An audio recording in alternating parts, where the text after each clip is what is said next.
Big boss ಮನೆಯಲ್ಲಿ ಗಿಲ್ಲಿ ಇದೆ ಹವಾ.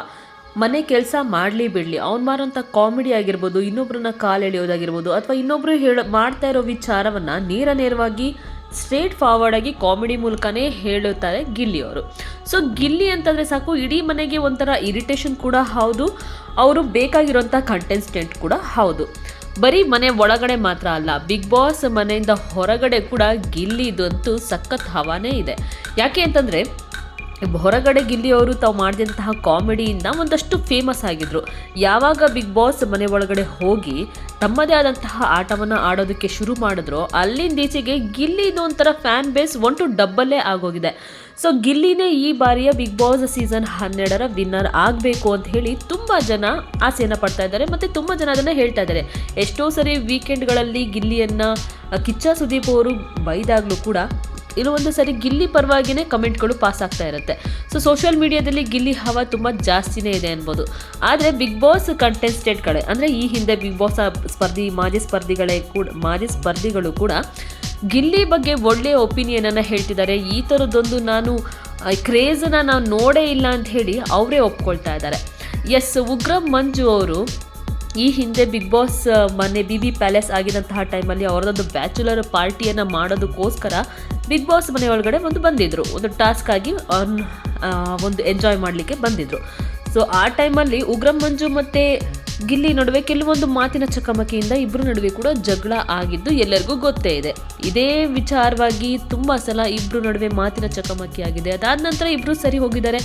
ಆಮೇಲೂ ಕೂಡ ಒಂದಷ್ಟು ಮಾತುಗಳನ್ನ ಗಿಲ್ಲಿಯವರು ಮಾತಾಡಿದಂತಹ ಟೈಮಲ್ಲಿ ಉಗ್ರಂ ಮಂಜು ಅವರ ಪಿತ್ತ ನೆತ್ತಿಗೇರಿ ತುಂಬ ಸರಿಯಾದರೂ ಕಮೆಂಟನ್ನು ಮಾಡಿದ್ದಾರೆ. ಇದನ್ನು ವೀಕೆಂಡಲ್ಲಿ ಕೂಡ ಉಗ್ರಂ ಮಂಜು ಅವರು ಸುದೀಪ್ ಬಳಿ ಹೇಳಿದರು. ಇದಕ್ಕೆ ಸುದೀಪ್ ಅವರು ಕೂಡ ಗಿಲ್ಲಿಗೆ ಒಂದಷ್ಟು ಕಿವಿಯನ್ನು ಹಿಂಡಿದ್ರು, ಈ ರೀತಿಯಾಗಿ ಮಾಡೋದು ಸರಿಯಲ್ಲ, ಅತಿಥಿ ದೇವೋಭವ ಆದಮೇಲೆ ನಾವು ಅವ್ರನ್ನ ನೋಡ್ಕೊಳ್ಳೇಬೇಕಾಗತ್ತೆ ಅಂತ. ಆದರೆ ಇದೀಗ ಉಗ್ರಂ ಮಂಜು ಅವರು ಮನೆಯಿಂದ ಹೊರಗಡೆ ಬಂದ ಮೇಲೆ ಗಿಲ್ಲಿ ಕ್ರೇಜನ್ನು ನೋಡಿ ನಿಜವಾಗ್ಲೂ ಶಾಕ್ ಆಗಿದ್ದಾರೆ. ಹಾಗಾದರೆ ಉಗ್ರಂ ಮಂಜು ಅವರು ಏನು ಹೇಳಿದ್ದಾರೆ ಅಂತ ಹೇಳ್ತೀವಿ. ಅದಕ್ಕೂ ಮುಂಚೆ ನೀವು ನಮ್ಮ ಈ RDS ಮೀಡಿಯಾ ವರ್ಕ್ ಚಾನಲ್ನ ಇನ್ನೂ ಕೂಡ ಸಬ್ಸ್ಕ್ರೈಬ್ ಮಾಡ್ಕೊಂಡಿಲ್ಲ ಅಂತಂದರೆ ಈಗಲೇ ಸಬ್ಸ್ಕ್ರೈಬ್ ಮಾಡ್ಕೊಳ್ಳಿ. ಹೆಚ್ಚಿನ ವಿಡಿಯೋ ಅಪ್ಡೇಟ್ಸ್ಗಾಗಿ ಬೆಲ್ ಐಕನ್ನ ಪ್ರೆಸ್ ಮಾಡಿ. ಉಗ್ರಂ ಮಂಜು ಅವರು ಬಿಗ್ ಬಾಸ್ ಸೀಸನ್ ಕನ್ನಡ 12ಕ್ಕೆ ಅವರು ಒಂದು ಅತಿಥಿಯಾಗಿ ಹೋಗಿದ್ರು. ಅಂದರೆ ಅವರ ಮದುವೆ ಫಿಕ್ಸ್ ಆಗಿರುವಂತಹ ಕಾರಣ ಒಂದು ಟಾಸ್ಕ್ ರೀತಿಯಾಗಿ ಅವರು ಬ್ಯಾಚುಲರ್ ಪಾರ್ಟಿಯನ್ನು ಮಾಡ್ತಾ ಇದ್ದಾರೆ. ಇದಕ್ಕೋಸ್ಕರ ಅವ್ರ ಜೊತೆ ರಜತ್, ಚೈತ್ರ ಕುಂದಾಪುರ, ಮೋಕ್ಷಿತಾ ಅವರು ಕೂಡ ಒಳಗಡೆ ಬಂದಿದ್ರು. ಸೊ ಈ ಟೈಮಲ್ಲಿ ಗಿಲ್ಲಿ ಜೊತೆಗೆ ಕೆಲವೊಂದು ಕಿರಿಕಿಗಳನ್ನ ಮಾಡ್ಕೊಂಡಿದ್ರು. ಸೊ ಗಿಲ್ಲಿ ಅಭಿಮಾನಿಗಳು ಇದಕ್ಕೆ ಸಿಟ್ಟಾಗಿ ಉಗ್ರಂ ಮಂಜು ಅವರ ವಿರುದ್ಧನೇ ಒಂದಷ್ಟು ಪೋಸ್ಟ್ಗಳನ್ನ ಮಾಡೋದಕ್ಕೆ ಶುರು ಮಾಡಿಬಿಟ್ಟಿದ್ರು. ಸೋಷಿಯಲ್ ಮೀಡಿಯಾದಲ್ಲಿ ಬಿಟ್ಟು ಬಿಡದೆ ಕಾಮೆಂಟ್ಗಳನ್ನು ಕೂಡ ಹಾಕೋದಕ್ಕೆ ಶುರು ಮಾಡಿಬಿಟ್ಟಿದ್ರು.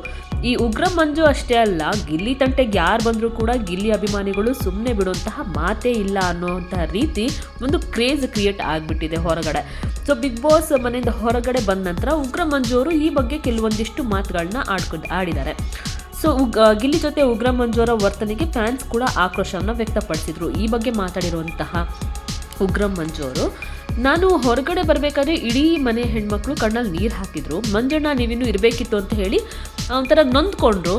ಆಗ ಅಷ್ಟೋ ಜನರಲ್ಲಿ ಯಾರಿಗೂ ನಾನು ಬೇಜಾರಾಗದೆ ಇರೋನು ಒಬ್ಬ ವ್ಯಕ್ತಿಗೆ ಮಾತ್ರ ನಾನು ಬೇಜಾರು ಮಾಡಿದ್ದೀನಿ ಅಂತಂದರೆ, ನಾನು ಅವಾಯ್ಡ್ ಮಾಡೋದಕ್ಕೆ ಪ್ರಯತ್ನ ಮಾಡ್ತಿದ್ದೀನಿ ಅಂತಂದರೆ ಅವರು ಕೂಡ ನಮ್ಮ ಜೊತೆ ಹಾಗೆ ನಡ್ಕೊಂಡಿರ್ತಾರೆ. ನನಗಿಷ್ಟ ಇಲ್ಲ ಅಂದಾಗ ನಾನು ನನ್ನ ಪಾಡಿಗೆ ದೂರ ಇರ್ತೀನಿ, ಅದು ಟಾಸ್ಕ್. ಹಾಗಾಗಿ ನಾವು ಅದನ್ನು ನಿಭಾಯಿಸಲೇಬೇಕಾಗಿತ್ತು. ಮನೆಯಲ್ಲಿ ಯಾರಿಗೂ ಕೂಡ ತೊಂದರೆ ಆಗದೆ ಇದ್ದಿದ್ದು ಅವ್ರಿಗೆ ಮಾತ್ರ ತೊಂದರೆ ಆಗ್ತಿದೆ ಅಂತಂದರೆ ಹೇಗೆ? ಒಂದೆರಡು ಮಗ್ ನೀರು ಚೆಲ್ಲಿದ ಕೂಡಲೇ ಒಂದು ದೊಡ್ಡ ವಿಚಾರ ಅಲ್ವಲ್ಲ. ಅದಕ್ಕೂ ಮುಂಚೆ ನಮಗೆ ಏನಾಗಿರುತ್ತೆ, ನಮ್ಮ ಹತ್ರ ಹೇಗೆ ನಡ್ಕೊಂಡಿರ್ತಾರೆ ಅನ್ನೋದು ಕೂಡ ಇಂಪಾರ್ಟೆಂಟ್ ಆಗಿರುತ್ತೆ. ಮುಂದಿನ ದಿನಗಳಲ್ಲಿ ಯಾರು ಏನು ಅನ್ನೋದು ಗೊತ್ತಾಗುತ್ತೆ ಬಿಡಿ, ಸ್ವಲ್ಪ ಲೇಟ್ ಆಗಬಹುದು ಅಷ್ಟೇ. ಇಡೀ ಮನೆಗೆ ಎಲ್ಲರಿಗೂ ಕೂಡ ನಾನು ಒಬ್ಬ ಮಂಜಣ್ಣ ಆಗಿ ಎಲ್ಲರಿಗೂ ಕೂಡ ಓಕೆ ಇದ್ದೆ, ಆದರೆ ಗಿಲ್ಲಿಗೆ ಮಾತ್ರ ನಾನು ಓಕೆ ಇರಲಿಲ್ಲ ಅನ್ನೋದನ್ನು ಹೇಳ್ಕೊಂಡಿದ್ದಾರೆ. ಇನ್ನೂ ಒಂದು ವಿಚಾರವನ್ನು ಹೇಳಿದ್ದಾರೆ ಉಗ್ರಂ ಮಂಜು ಅವರು. ಬೇಜಾರಾಗೋದು ಏನಪ್ಪ ಅಂತಂದರೆ ಫ್ಯಾಮಿಲಿಯನ್ನು ಟಾರ್ಗೆಟ್ ಮಾಡೋದು. ನನಗೆ ಏನಾದರೂ ಮಾತಾಡ್ಬೋದು, ನಾನು ಮದುವೆ ಆಗುವಂತಹ ಹುಡುಗಿ ಬಗ್ಗೆ ಮಾತಾಡಿದಾಗ ಕಾಣದೇ ಇರುವಂತಹ ಕೈಗಳು ಆಟ ಆಡ್ತಿರ್ತವೆ. ಸೊ 11 ಸೀಸನ್ ಬಿಗ್ ಬಾಸ್ನಲ್ಲಿನೂ ಕೂಡ ಇಂಥ ಒಂದೊಂದು ಕ್ರೇಜ್ನ ನಾನು ನೋಡೇ ಇಲ್ಲ. ಗಿಲ್ಲಿ ಜೊತೆಗೆ ಮಾಳು ಕೂಡ ತುಂಬಾ ಚೆನ್ನಾಗಿ ಆಡ್ತಾ ಇದ್ದಾರೆ. ಯಾರಾದರೂ ಗೆಲ್ಲಿ ಎಲ್ರಿಗೂ ಆಲ್ ದ ಬೆಸ್ಟ್ ಅಂತ ಹೇಳಿದ್ದಾರೆ. ಇನ್ನು ನಾನು ಹೊರಗಡೆ ಗಿಲ್ಲಿಯನ್ನು ತುಂಬ ಇಷ್ಟಪಟ್ಟಿದ್ದೆ. ಬಿಗ್ ಬಾಸ್ನಲ್ಲಿ 24 ಗಂಟೆ ಇದ್ದಾಗ ಅವನು ಯಾರಿಗೂ ಮಾತಿಗೆ ಕೊಡಲ್ಲ, ಮಾತಾಡೋದಕ್ಕೆ ಕೊಡೋದಿಲ್ಲ. ನಾನು ಅತಿಥಿಯಾಗಿ ಅಂತಂದರೆ ಕ್ಯಾರೆಕ್ಟರ್ ಆಗಿ ಹೋಗಿದ್ದೆ ಅಷ್ಟೇ, ಅದನ್ನು ಅವರು ಅರ್ಥ ಮಾಡ್ಕೊಳ್ಳಿಲ್ಲ. ಸೊ ಎಲ್ಲರೂ ಒಳ್ಳೆಯವರೇ, ಪರಿಸ್ಥಿತಿ ಹಾಗೆ ಮಾಡಿಸುತ್ತೆ ಅಷ್ಟೇ ಅಂತ ಹೇಳಿ ಉಗ್ರ ಮಂಜು ಅವರು ಹೇಳ್ಕೊಂಡಿದ್ದಾರೆ. ಇನ್ನು ಉಗ್ರ ಮಂಜು ಅವರು ಎಲ್ಲರಿಗೂ ಗೊತ್ತಿರೋ ಹಾಗೆ ಲಾಸ್ಟ್ ಸೀಸನ್ನಲ್ಲಿ ಒಂದಿಷ್ಟು ಆಟಗಳನ್ನ ಆಡಿದರು, ಒಂದಿಷ್ಟು ಫ್ಯಾನ್ ಬೇಸ್ಗಳನ್ನ ಹೊಂದಿದ್ರು, ತಮಗೆ ಕೊಟ್ಟಿರೋಂತಹ ಪ್ರತಿಯೊಂದು ಟಾಸ್ಕಲ್ಲೂ ಕೂಡ 100% ಕೊಟ್ಟಿದ್ರು. ಎಲ್ಲೋ ಒಂದು ಕಡೆ ಗೌತಮಿ ಮತ್ತು ಮಂಜು ಅವರ ಫ್ರೆಂಡ್ಶಿಪ್ಪಿಂದ ಕೆಲವೊಂದಿಷ್ಟು ಬ್ಯಾಡ್ ನೆಗೆಟಿವ್ ಕಮೆಂಟ್ಸ್ಗಳು ಹರಿದಾಡ್ತಾ ಇತ್ತು. ಆದರೂ ಕೂಡ ಮಂಜು ಅವರು ತಮ್ಮ ಆಟವನ್ನು ತಾವು ಆಡಿದವರು. ಸೊ ಫೈನಲಿಸ್ಟ್ ಆಗಿ ಕೂಡ ಹೊರಗಡೆ ಬಂದವರು. ಇನ್ನು ಈ ಒಂದು ಬಿಗ್ ಬಾಸ್ ಸೀಸನ್ 12 ಗಿಲ್ಲಿಯನ್ನು ಇಷ್ಟಪಡ್ತಾ ಇರೋಂತಹ ಒಂದಷ್ಟು ಫ್ಯಾನ್ ಬೇಸ್ಗಳಲ್ಲಿ ಈಗ ಉಗ್ರ ಮಂಜು ಅವರು ಕೂಡ ಇದ್ದಾರೆ ಅಂತಲೇ ಹೇಳ್ಬೋದು. ಅವರಿಗೆ ಉಗ್ರ ಮಂಜು ಅವರಿಗೆ ಗಿಲ್ಲಿಯವ್ರ ಬಗ್ಗೆ ಇಂಟ್ರೆಸ್ಟ್ ಇದೆ, ಅಂದರೆ ಅವರ ಒಂದು ಆಟದ ಮೇಲೆ ಎಲ್ಲ ರೀತಿಯಿಂದನೂ ಕೂಡ ಇಂಟ್ರೆಸ್ಟ್ ಇದೆ. ಆದರೆ ಗಿಲ್ಲಿಯವರು ನಡ್ಕೊಳ್ಳೋಂತಹ ರೀತಿ ಏನಿದೆ ಅದಕ್ಕೆ ನಾವು ರಿಯಾಕ್ಟ್ನ ಮಾಡಿದ್ವಿ ಅಷ್ಟೇ ಅಂತ ಹೇಳಿದ್ದಾರೆ. ಯಾಕಂದರೆ ಗಿಲ್ಲಿ ಫ್ಯಾನ್ಸ್ ಉಗ್ರ ಮಂಜು ಅವ್ರನ್ನ ಸೋಷಿಯಲ್ ಮೀಡಿಯಾದಲ್ಲಿ ತುಂಬಾ ಕಮೆಂಟ್ಗಳು, ಒಂದಷ್ಟು ಪೋಸ್ಟ್ಗಳ ಮೂಲಕ ಜಾಡಿಸ್ಬಿಟ್ಟಿದ್ರು. ಸೊ ಈ ಥರದೊಂದು ಕ್ರೇಜನ್ನು ನೋಡಿ ಉಗ್ರ ಮಂಜು ಅವರು ಕೂಡ ಶಾಕ್ ಆಗಿದ್ದಾರಂತೆ. ಈ ವಿಡಿಯೋ ನಿಮಗೆ ಇಷ್ಟ ಆಗಿದರೆ ಲೈಕ್ ಮಾಡಿ, ಶೇರ್ ಮಾಡಿ, ಹಾಗೆ ನಿಮ್ಮ ಅನಿಸಿಕೆಗಳನ್ನ ನಮ್ಮ ಕಮೆಂಟ್ ಬಾಕ್ಸಲ್ಲಿ ಹಾಕಿ.